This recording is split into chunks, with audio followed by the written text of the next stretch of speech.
জামাত ইসলামের আমিরের সহধর্মিণী, একই সাথে ডাক্তার এবং একই সাথে যখন বাংলাদেশ জাতীয়তাবাদী দল বিএনপি যখন রাষ্ট্র ক্ষমতায় ছিল তখন তিনি কিন্তু সংরক্ষিত আসনের এমপি পদেও তিনি দায়িত্ব পালন করেছেন। সুতরাং আমরা আজকে জামাত ইসলামের আমিরের সহধর্মীকে জিজ্ঞাসা করতে চাই, আপনার স্বামী সামাজিক যোগাযোগ মাধ্যমে এক্সে যে বক্তব্য দিয়েছেন সেই বক্তব্য আপনি ধারণ করেন কিনা? যদি ধারণ করেন তাহলে বাংলাদেশের নারীদের সামনে আপনি পরিষ্কার ব্যাখ্যা দেওয়া উচিত বলে আমরা মনে করি। এবং আপনারা জানেন জামাত ইসলামের আমির এর আগেও বাংলাদেশে 3 বার তিনি নির্বাচন করেছেন এবং সেই 3 বার নির্বাচন করে তিনি সব মিলিয়ে 3 বারে তিনি 41,000 ভোট পেয়েছেন। এখন দেখেছেন যে তার এলাকার জনগণ তাকে আর গণে না, সেজন্য তিনি কি করেছেন? তিনি ঢাকায় শিফট করেছেন। তিনি ঢাকাতে এসে এখন ঢাকার 15 আসনে তিনি ইলেকশন করছেন। আমরা জামাত ইসলামের আমির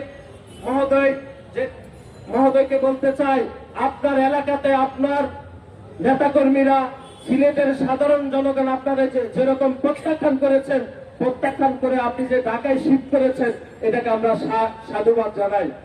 আমরা মনে করি আগামী 12 ফেব্রুয়ারি ইনশাল্লাহ বাংলাদেশের মানুষ, ঢাকা 15 আসনের মানুষ আপনাকে সে আগের 3 বারের মতো, 4র্থবারের মতো প্রত্যাখ্যান করবে। এবং ঢাকা 15 আসনের যে নারী, আমাদের নারী ভাই এবং বোনেরা রয়েছেন তাদের প্রতি আমরা উদাত্ত আহ্বান জানাচ্ছি যে আপনারা রাস্তায় নেমে আসুন।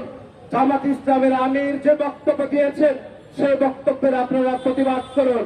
এবং বাংলাদেশের নারী শিক্ষার্থী বিশেষ করে গার্মেন্টসে আমাদের একটি বৃহৎ অংশ নারী কর্মী রয়েছে, তাদের প্রতি আমরা উদাত্ত আহ্বান জানাচ্ছি আগামী 12 তারিখ আপনারা ব্যালটের মাধ্যমে জামাত ইসলামের আমির যে বক্তব্য দিয়েছেন সেই বক্তব্য আপনারা ব্যালটের মাধ্যমে জবাব দেবেন।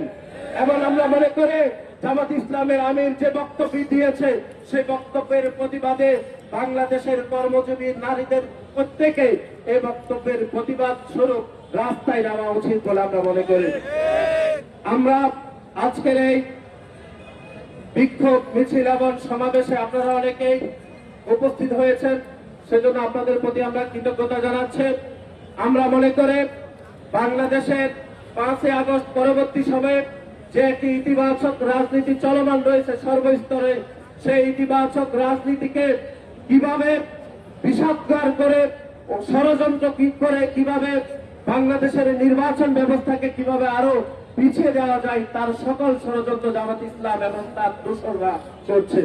এবং তিনি যে বক্তব্য দিয়েছেন সেই বক্তব্য কোনোভাবে আমরা মনে করি এটি কোনোভাবে ওনার আইডি হ্যাক হওয়া কোনো বক্তব্য নয়, বরং আমরা পুনরায় বলছি যে আল জাজিরাতে তিনি যে বক্তব্য দিয়েছেন সেই বক্তব্যের এক্সটেন্ড ভার্সনে তিনি তার সামাজিক যোগাযোগ মাধ্যমে এক্সে দিয়ে তিনি তার অবস্থান তিনি পরিষ্কার করেছেন।